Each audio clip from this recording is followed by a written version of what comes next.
Hello everyone. आप सब कैसे हैं? मैं उम्मीद करता हूं कि बहुत अच्छे होंगे और अपनी पढ़ाई को बहुत अच्छे से कर रहे होंगे। मैं Akash Kumar Bhadana ICT virtual classroom में आपका बहुत बहुत स्वागत करता हूं मेरे प्यारे बच्चों। जैसे आपको पता है 11वीं क्लास है हमारी और इसी 11वीं क्लास में हम लोग देख रहे हैं भूगोल। और आज हम भूगोल में चैप्टर नंबर 3 की बात करेंगे। ठीक है। और इसमें हम लोग पृथ्वी की जो आंतरिक संरचना है उस पर हम लोग बात करेंगे कि पृथ्वी की आंतरिक संरचना कैसी है, क्या स्थिति है। ठीक। उसी पर हम लोग एक एक करके बहुत अच्छे से गौर करके देख लेंगे। अगर किसी बच्चे कोई क्वेरी है, कोई प्रश्न है, कोई डाउट रह जाता है तो मेरे प्यारे बच्चों, आप मुझसे लाइव जुड़कर चैट के माध्यम से अपनी क्वेरी को, अपने क्वेश्चन को आप मुझसे पूछ सकते हैं। कोई भी बच्चा किसी भी स्कूल से। चलिए, तो फिलहाल आज के लिए इतना ही। हम चलते हैं सीधा डिजिटल बोर्ड पर। देखिए, हम लोग आपका देख रहे थे इसमें और हमने आपका पहले 2 चैप्टर को देख लिया था। हमने सबसे पहले बात की थी कि जो हमारी अर्थ है, अर्थ कैसे बनी है, क्या उसकी चीजें हैं, किस तरह से उसके कुछ आपके प्रिंसिपल्स हैं, निहारी का सिद्धांत, फ्लेमिंग बेल्ट का सिद्धांत, इन सभी को हम लोग देख चुके हैं। ठीक। और इन पर हमने बात भी कर ली थी। ठीक है। चलिए, तो आज हम लोग इसमें आगे बढ़ेंगे। नया टॉपिक है, नया चैप्टर है और बहुत सारी चीजें आपको इसमें सीखने के लिए मिलेंगी। कह रहे हैं पृथ्वी की प्रकृति के बारे में आप किसी प्रकार का अनुमान लगा सकते हैं। क्या प्रकृति, जो हमारी पृथ्वी है, आप उसकी प्रकृति, प्रकृति का मतलब होता है उसका नेचर से, के बारे में किस प्रकार अनुमान लगा सकते हैं? क्या आप कह रहे हैं क्या आपके अनुमान के अनुसार पृथ्वी क्रिकेट की गेंद की तरह ठोस है? कह रहे हैं कि अगर आपने अनुमान लगाया है तो क्या आपको लगता है कि जिस तरह से क्रिकेट की गेंद होती है उस तरह से पृथ्वी आपकी गोल और ठोस है, या एक खोखली गेंद है जिस पर चट्टानों की मोटी परत है? कह रहे या तो खोखली है या ठोस है। और आप कह रहे हैं कि खोखली है तो इसका मतलब उसके ऊपर क्या है? चट्टानों की एक आपका मोटी परत है, जिसको हम क्या कहते हैं? जिस परत को हम स्थल मंडल है। क्या आपने कभी टेलीविजन पर ज्वालामुखी उद्गार दिखाते हुए चित्रों को देखा है? क्या आप ज्वालामुखी से निकलते हुए गर्म लावा, मिट्टी, धुआं, आग, मैग्मा आदि याद है? पृथ्वी के आंतरिक भाग में प्रत्यक्ष प्रमाणों के आधार पर समझा जा सकता है, क्योंकि पृथ्वी के आंतरिक भाग में ना तो कोई पहुंच सकता है और ना कोई पहुंचा है। यानी कि आप जो है, अगर आप लोग हम बात करें कि पृथ्वी के अंदर की, तो पृथ्वी का जो इंटरनल पार्ट है उसके अंदर पहुंचना नामुमकिन सा है और असंभव भी है, क्योंकि कोई पहुंच नहीं पाया है। ठीक है। अब आप देखते हैं कि पृथ्वी के अंदर से आपका ज्वालामुखी निकलते हैं, बहुत सारे गर्म जो लावा हैं वो आपके निकलते हैं, मिट्टी है, धुआं है, ये सारे चीजें क्या है, ये पृथ्वी से निकलते हैं और हमको क्या है, इनको हम अप्रत्यक्ष जो प्रमाण है उनके आधार पर देखते हैं और अप्रत्यक्ष आधार के आधार पर ही हम इनको स्टडी भी करते हैं। ठीक है, ये देखना होता है। कह रहे हैं पृथ्वी के धरातल पर विन्यास मुख्यतः भूभाग में होने वाली प्रक्रिया का परिणाम है। कह रहे हैं जो भी आपका अर्थ के इंटरनल में जो भी कुछ हलचल होती है उसमें सब जो पृथ्वी का मुख्य विन्यास है, जो कि मुख्य आधार है, उसी के आधार होती है। और कह रहे हैं कि जो बाह्य जात यानी कि एक्सटर्नल फोर्स की बात कर रहे हैं, और इंटरनल यानी कि जो कुछ प्रक्रिया बाहर से होती है, कुछ अंदर से होती है। अब जो बाहर की होगी उसको तो हम भूदृश्य को आकृति देती है। अब देखिए, अगर कोई बाहर से पृथ्वी पर हलचल होगी तो हमको दिखाई देगा, लेकिन इंटरनली क्या होगा ये हमको नहीं दिखाई देगा। अगर इंटरनली होगा तो उसके कुछ हमको भू आकृति अलग दिखाई देगी। जैसे अंतर्जात प्रक्रियाओं के प्रभाव को अनदेखा कर किसी भी क्षेत्र में भू आकृति की प्रकृति को समझना अधूरा होगा। किसी भी प्रदेश की भू आकृति को समझने के लिए भूगर्भिक क्रियाओं के प्रभाव को जानना आवश्यक है। ये कह रहे हैं कि अगर आपको किसी भी प्रदेश को, प्रदेश का मतलब होता है कोई भी ऐसा प्राकृतिक रीजन, या प्रदेश का मतलब होता है प्राकृतिक रीजन से को अगर समझना है तो हमें क्या करना पड़ेगा? उसको, जो उसकी भौगोलिक प्रक्रिया है, हमें जो उनका प्रभाव है उनके प्रभाव को समझना पड़ेगा। तो ही थोड़ी सी चीजें जो है हमारी बड़े अच्छे से क्लियर इसमें हो सकती हैं और हम इनको समझ भी पाएंगे। कह रहे हैं कि मानव जीवन मुख्यतः अपनी क्षेत्रीय भू आकृतियों से प्रभावित है। क्या कह रहे हैं? जो मानव का मुख्य जीवन है वो किससे प्रभावित है? क्षेत्रीय जो भू आकृति हैं उनसे प्रभावित है। इसलिए भूदृश्य के विकास को प्रभावित करने वाले सभी कारकों के विषय में जानना आवश्यक है। यह समझने के लिए पृथ्वी में कंपन क्यों होता है, सुनामी लहरें कैसे पैदा होती हैं, क्या जरूरी है कि हमें पृथ्वी की आंतरिक संरचना का विस्तृत ज्ञान हो। पिछले अध्याय में पढ़ा है कि पृथ्वी का निर्माण करने वाली भूपर्पटी, यानी कि जिससे पृथ्वी का निर्माण होता है, भूपर्पटी, इसको क्या बोलते हैं हम, क्रस्ट। क्रस्ट से कोर तक सभी पदार्थ परतों के रूप में विभाजित है। कैसा है, परतों के रूप में विभाजित है। यानी कि इसको हम लोग अच्छे से देख सकते हैं कि कैसे अर्थ है, कैसे आपका, देखिए आप, अगर आप अर्थ को देखते हैं तो ऊपर भूपर्पटी है, फिर उसके बाद मेंटल है, फिर नीचे कोर है।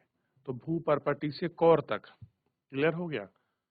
यानी कि जो पृथ्वी का ऊपरी भाग है उसको हम भूपर्पटी कहते हैं, हम इसको स्थल मंडल बोलते हैं। तो भूपर्पटी से लेके करोड़ तक, तो करोड़ के और पृथ्वी के बीच में एक परत और है जिसको हम क्या कहते हैं, मेंटल।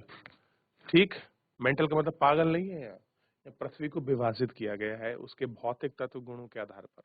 यह भी जानना अत्यंत आवश्यक है, या कह सकते हैं रोमांचक है कि पृथ्वी ने कैसे इन परतों से संबंधित जानकारी प्राप्त की है, प्रत्येक परतों की विशेषताओं के बारे में अनुमान लगाया है। इस प्रकार संबंधी विषय हमको आपका सब कुछ देखने के लिए हमें इसमें मिला है और विशेषता बनना है। इसी प्रकार इसी विषय से संबंधित है। कहने की भूगर्भ की जानकारी के साधन है। पृथ्वी की जो त्रिज्या है 6.37 किलोमीटर है। पृथ्वी की आंतरिक परिस्थितियों के कारण यह संभव नहीं है। कोई भी केंद्र पर पहुंचकर उसका निरीक्षण कर सकते हैं या वहां के पदार्थ में कुछ नमूने प्राप्त कर सकते हैं।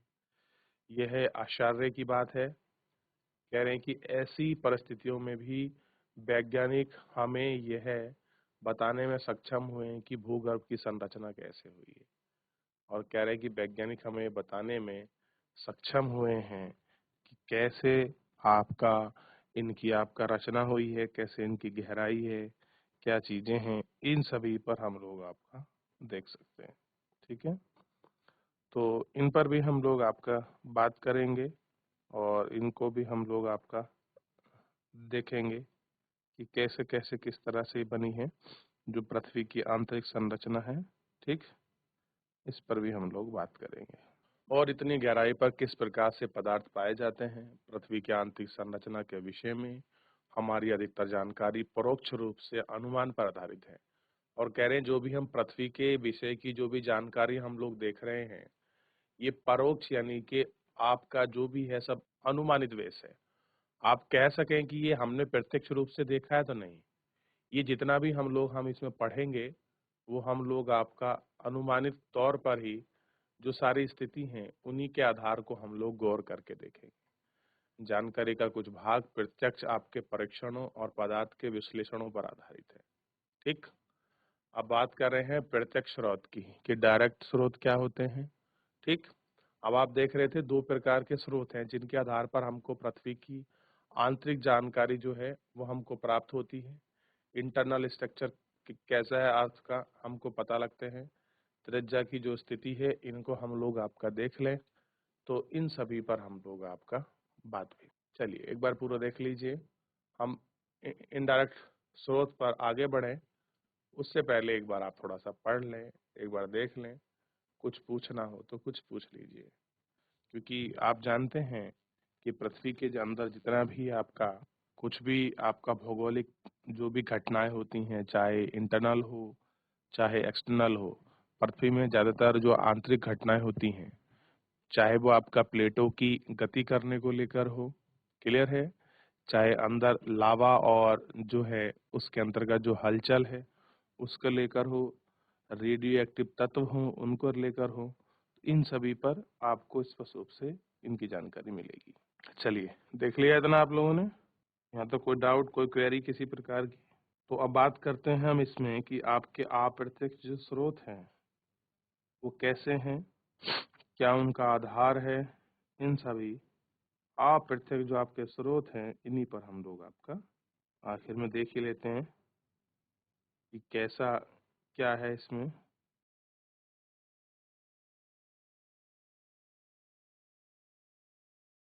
अप्रत्यक्ष स्रोत पर हम लोग स्टडी करेंगे अब कि हमें इन सॉरी प्रत्यक्ष पर कि कैसे हमें प्रत्यक्ष कह रहे हैं कि पृथ्वी से सबसे आसानी से उपलब्ध ठोस पदार्थ धरातलीय आपकी चट्टानें हैं।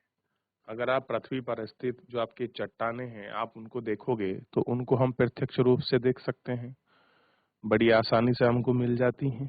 ठीक, और जो उनका परिमाण है, स्थिति है, वो हमको साफ हो जाती हैं, क्लियर होती हैं।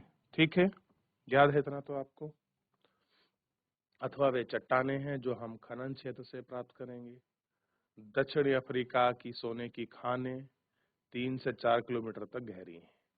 कह रहे साउथ अफ्रीका में जो आपका सोने की खान है वो लगभग 3 से 4 किलोमीटर तक गहरी है।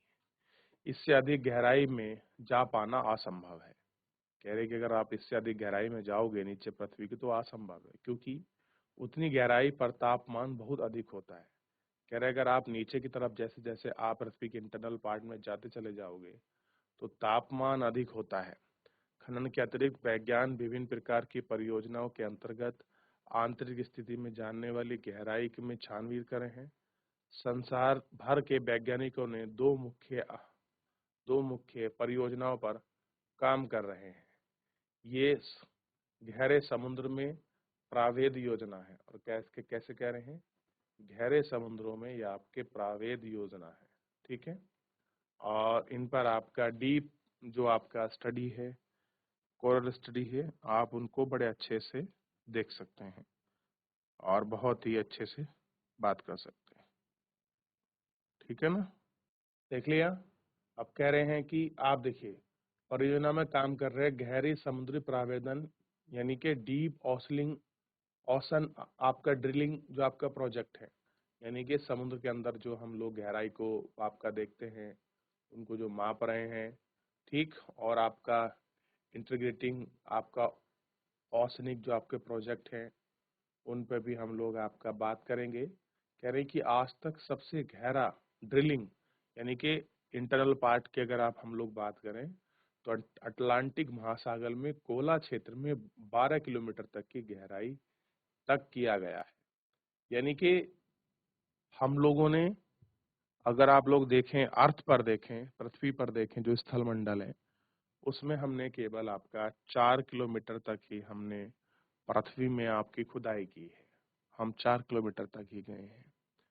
लेकिन अगर हम लोग अर्थ की बात करें और अर्थ में अगर हमने ड्रिलिंग करी है, वहां कुछ हमने अपने प्रोजेक्ट चलाए हैं, तो कह रहे हैं अटलांटिक महासागर का एक क्षेत्र है वो आपके कोला क्षेत्र, उसमें 12 किलोमीटर तक हमने गहराई में उनको आपको देखा है कि कैसे आंतरिक भाग तक ये सारी चीजें हैं और कैसे आंतरिक भाग पर ये सारी चीजें हमको दिखाई भी दे रही थी।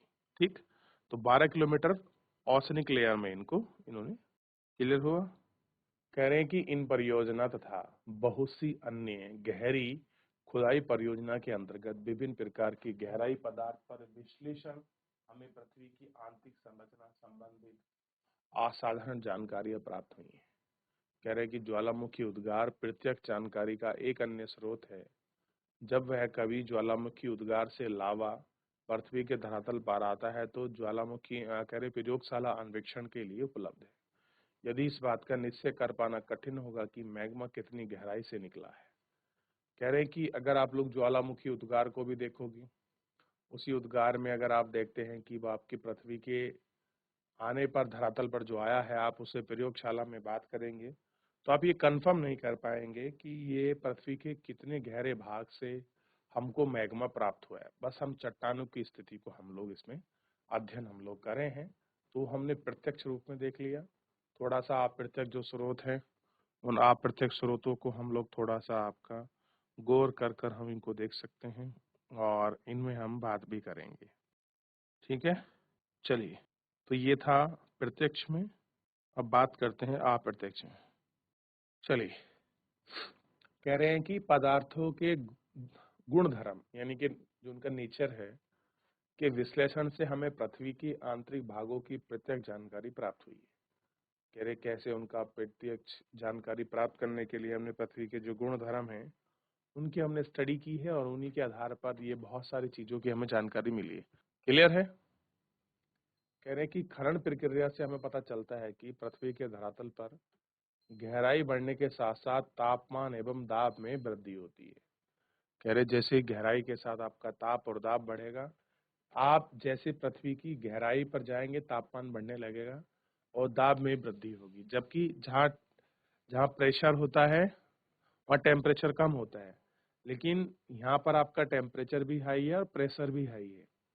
इतना ही नहीं, हमें यह भी पता चलता है कि गहराई के साथ बढ़ने पर पदार्थ का घनत्व भी बढ़ता है। यानी कि जैसे हम आपके इंटरनल भाग की तरफ बढ़ेंगे तो टेम्परेचर प्लस प्रेशर के साथ जो उसकी डेंसिटी है किसी भी मेटल की वो भी बढ़ेगी।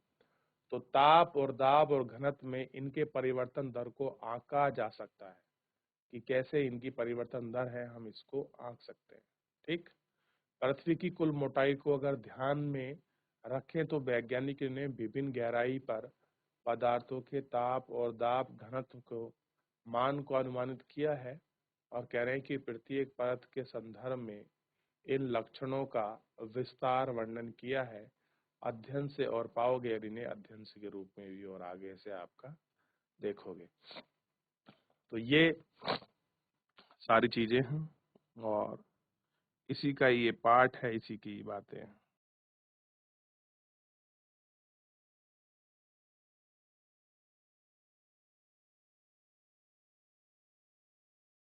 कह रहे हैं कि पृथ्वी की आंतरिक जानकारी का दूसरा प्रत्यक्ष स्रोत उल्कापिंड है। कह रहे हैं अगर आपको पृथ्वी की अप्रत्यक्ष जानकारी चाहिए तो एक स्रोत तो क्या है, आप अगर पृथ्वी के अंदर की जाएंगे उसके धर्म गुण तो टेम्परेचर में तो दाब ताप और घनत्व आपका तीनों में आपको वृद्धि दर दिखाई देगी।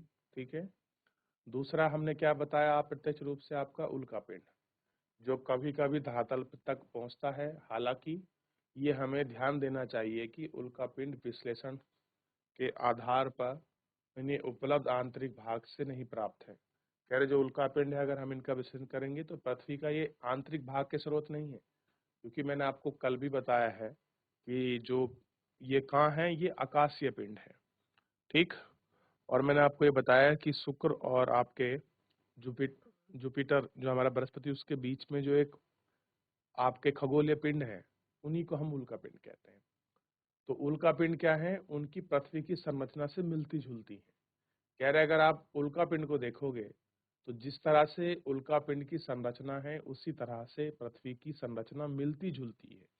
ये उल्का वैसे ही पदार्थ ठोस के बने हैं जिस प्रकार हमारा अर्थ यानी कि जो हमारी पृथ्वी है, जो हमारी पृथ्वी बनी हुई है उसी प्रकार से ये लोग भी बने हैं जिनसे हमारा ग्रह पृथ्वी बना है। पृथ्वी की आंतरिक जानकारियों के लिए उल्का पिंड का अध्ययन एक महत्वपूर्ण स्रोत है। कह रहे हैं आप अगर पृथ्वी का अध्ययन कर रहे हैं तो उल्का पिंड भी एक ऐसा है, एक आपका बड़ा महत्वपूर्ण स्रोत है पृथ्वी के इंटरनल स्ट्रक्चर को आपका जानने के लिए, उसको अध्ययन करने के लिए। तो आपको प्रत्यक्ष और अप्रत्यक्ष दोनों रूप को आप देख चुके हैं। इसमें यहाँ तक कोई डाउट है, कोई क्वेरी है तो मुझसे पूछ लीजिए मेरे प्यारे बच्चों, फिर हम इसमें आगे बढ़ेंगे। देख लिया आप लोगों ने? चलिए, तो इतने पे हम लोग फिलहाल आपका बात कर चुके हैं कि पृथ्वी के अगर आपको जानकारी चाहिए तो उसके दो स्रोत हैं, एक आंतरिक स्रोत, एक बाह्य स्रोत। आंतरिक स्रोत तो ये है, या तो आप पृथ्वी के अंदर ड्रिल कर लें और ड्रिल करके आप देखें पृथ्वी के अंदर कहाँ तक क्या क्या मेटल है, किस तरह की चीजें हैं। दूसरा है कि इसी में जो आपका ज्वालामुखी पदार्थ निकलते हैं हम उनका अध्ययन करें, लेकिन अध्ययन में हम ये कंफर्म नहीं कर सकते कि जो ज्वालामुखी पदार्थ हैं वो कितने किलोमीटर गहराई से आ रहे हैं। ठीक है, और उसी समय पर क्या हुआ। तो जितनी भी हमारी आपकी अप्रत्यक्ष स्टडी है, क्लियर है, वो कैसे है मैंने आपको पहले भी बताया है, वो सारी हमारी अनुमान बेस है। कैसी है? अनुमान, अजम्पशन हमने किया है कि कुछ इस प्रकार से रहा होगा, कुछ ऐसे हुआ होगा, उस प्रकार की स्टडी को हमने उसमें देखा है और उसी प्रकार की स्टडी को हमने फॉलो करते हुए इन सभी चीजों पर हमने बात की है। क्लियर है? चलिए देख लीजिए, चले आगे बढ़े। अन्य अप्रत्यक्ष स्रोत के गुरुत्वाकर्षण, चुंबकीय क्षेत्र व भूकंप संबंधी क्रियाएं शामिल हैं। पृथ्वी के धरातल पर विभिन्न अक्षांशों पर गुरुत्वाकर्षण बल एक समान नहीं होता। कह रहे हैं कि अगर आप लोग देखने लगे कि जो हमारी अर्थ है उस पर जो है आपका जो हमारा फोर्स है ग्रेविटेशनल फोर्स, गुरुत्वाकर्षण बल, वो सभी जगह एक जैसा आपका जो है एक समान आपका नहीं होता। यह गुरुत्वाकर्षण बल ध्रुवों पर अधिक और भूमध्य रेखा पर कम होता है। यानी कि अगर आप लोग इसकी बात करोगे तो ध्रुवों पर कैसा मिलेगा, आपको कम मिलेगा, भूमध्य रेखा पर आपका कम मिलेगा, क्योंकि आप जानते हैं ध्रुवों पर जो अर्थ है वो आपकी चपटी है, तो चपटी होने की वजह से ठीक, तो वहां पर क्या है आपका जो ग्रेविटेशनल फोर्स है वो आपका अधिक काम करता है तुलनात्मक रूप से आपका भूमध्य रेखा पर। तो अगर प्रश्न बन जाए, ये कोई आपसे प्रश्न पूछे कि पृथ्वी पर सबसे कम गुरुत्वाकर्षण बल कहाँ होता है, तो आप क्या आंसर देंगे? भूमध्य रेखा, और सबसे अधिक ध्रुव पर। क्लियर हो गया? ठीक, तो आप मेरे हिसाब से इसे दूसरे में हाईलाइट करता हूँ और आप इसको लिख लीजिए। देख लिया? चलिए लिखिए इसको। देख लिया बच्चों? इससे आगे बढ़े। चलिए, देख लिया इतना? कह रहे हैं कि जो आपका पृथ्वी के केंद्र कह रहे पृथ्वी के केंद्र से दूरी के कारण गुरुत्वाकर्षण बल ध्रुवों की ओर अधिक और भूमध्य रेखा पर कम होता है। कह रहे हैं कि गुरुत्वा का मान प्रत्येक द्रव्यमान के अनुसार बदलता रहता है, यानी कि जैसा उसका मास होगा उसी द्रव्यमास के अनुसार जो है पृथ्वी का जो मान है यानी कि गुरुत्वाकर्षण बल वो चेंज होता रहेगा। पृथ्वी के भीतरी पदार्थ का असमान वितरण है। कह रहे हैं कि अगर आप पृथ्वी के इंटरनल स्ट्रक्चर को देखोगे, आप उसके मेंटल को देखो, आप उसके कोर को देखो, आप उसकी क्रस्ट यानी कि भू प्रॉपर्टी को देखो, तो इन सभी के भीतर जो पदार्थ है वो अलग अलग है। इन विभिन्नताओं को प्रभावित करता है और अलग अलग स्थानों पर गुरुत्वाकर्षण बल विभिन्नता के अनेक कारकों को प्रभावित होती है। इस विभिन्नता को गुरुत्वाकर्षण विसंगति कहा जाता है। गुरुत्वाकर्षण भू प्रॉपर्टी हमें द्रव्यमान के वितरण की जानकारी देते हैं। चुंबकीय सर्वेक्षण भी भू प्रॉपर्टी में अचुंबकीय गुण की जानकारी देता है। भूकंपीय गतिविधि भी विभिन्न पृथ्वी की आंतरिक जानकारी एवं महत्वपूर्ण स्रोत है कि उसकी जानकारी क्या है, उसका महत्वपूर्ण स्रोत क्या है, ये हमको देता है। अतः कुछ विस्तार से इस पर चर्चा करेंगे। कह रहे हैं कि इनको हम लोग और विस्तृत रूप से देखेंगे कि ये आपका किस तरीके से होता है, क्या इनकी स्थिति है, कैसे आप उनको समझ पाएंगे। भू प्रॉपर्टी पर जो आपके आपके द्रव्यमान हैं उनकी जानकारी आपका जो है विस्तृत रूप से आपको प्रत्यक्ष रूप से जो है आपको इसमें दिखाई देगी। तो हमारी जो अर्थ है, अर्थ की अगर हमको आंतरिक जानकारी प्राप्त करनी है तो आंतरिक जानकारी प्राप्त करने के लिए तो हम बाहरी स्रोत, बाह्य स्रोत का सहारा लेते हैं या फिर जो हमारे आंतरिक स्रोत है उनका लेते हैं। और आप जानते हैं कि आंतरिक स्रोत में या तो मैग्मा हो या फिर अंदर हम लोग ड्रिल करें, ठीक, तभी हमें आपके वहाँ के जो आंतरिक भाग हैं उनकी बहुत स्पष्ट जानकारी हमको प्राप्त हो सकती है। उससे पहले हम इनकी जो स्पष्ट जानकारी है वो हम आपका प्राप्त जो है नहीं कर सकते। क्लियर है? तो ये थोड़ी सी चीजें हैं, ये सारी चीजें हैं जिनको आप थोड़ा सा गौर करके इंटरनल रूप से आप इनको बहुत अच्छे से देख सकते हो कि कैसे किस प्रकार की ये सारी चीजें आपकी हो रही हैं। क्लियर है मेरे प्यारे बच्चों? तो इनको आपको देखना है और इन पर आपको थोड़ी सी बात भी करनी है। तो एक बार पूछ लीजिए, देख लीजिए, किसी को डाउट है, कोई क्वेरी है, आप बात कर लें। ठीक, फिर इसमें हम लोग आगे बढ़ेंगे। चलिए देख लिए मेरे प्यारे बच्चों, आप इनको गौर करके देखिए, बात करिए। तो अगर हम लोग बात करें पृथ्वी के आंतरिक संरचनाओं के विषय में, तो हमें जो जानकारी मिलेगी वो अंतरिक्ष और बाह्य प्रमाणों के आधार पर है। और आप जानते हैं कि आंतरिक भाग में आपका मैग्मा या फिर खनन जो आपकी ड्रिल है उसके अंदर आप अगर लोग स्टडी करें और या फिर आप अगर जो हमारे उल्का पिंड हैं उनको देखें तो हमको पृथ्वी की जो आंतरिक संरचना है, उसके भाग का लगभग हमें समान अनुरूप की जानकारी होते हैं, क्योंकि कहीं न कहीं वो भी। तो फिलहाल आज के लिए इतना ही, मिलेंगे नेक्स्ट लेक्चर में। तब तक अपना ध्यान रखिए, स्वस्थ रहिए, अच्छे से करते रहिए मेरे प्यारे बच्चों। धन्यवाद।